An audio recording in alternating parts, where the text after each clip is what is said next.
When veterinarians first heard about the outbreak of CIV and they heard of it being a different type of influenza, or H3N2, they were instantly bombarded with questions from their pet owners.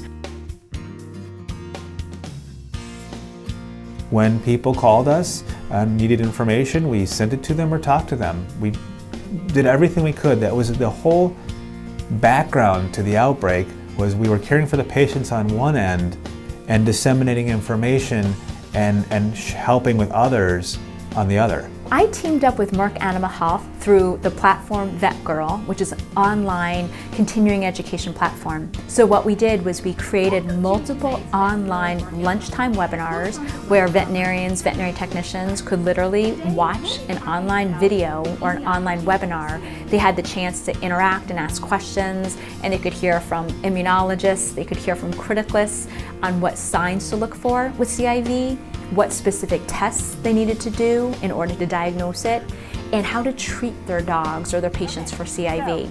And we had over 1,000 people on the first webinar. For many veterinarians, it was like they were at war. That if we didn't help to get the word out, many more dogs would have been sickened and many more dogs would have died. I'm very privileged. I'm able to communicate to pet owners, millions of pet owners really. So through my newspaper columns, through my radio shows, and through my blogs, I was able to keep people up to date, not only pet owners, but veterinary professionals as well. In order to be able to provide timely information, we also wanted to team up with veterinary medical associations from different states to make sure that that continuing education counted for the veterinarian to be able to get online veterinary continuing education credit.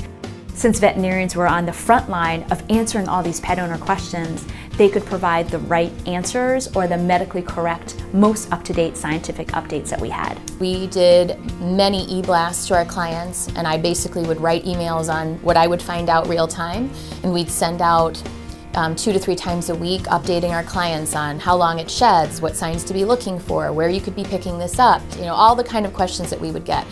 Merck was great. They helped out the veterinarian caring for the patients.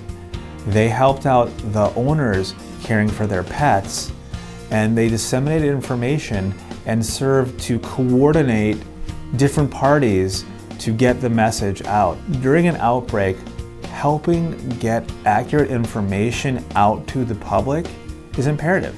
It's part of what we did as a veterinary community with social media, with our websites, with the traditional media, just getting the truth and the information on how to care for your pet and prevent disease. That was the key to breaking this thing.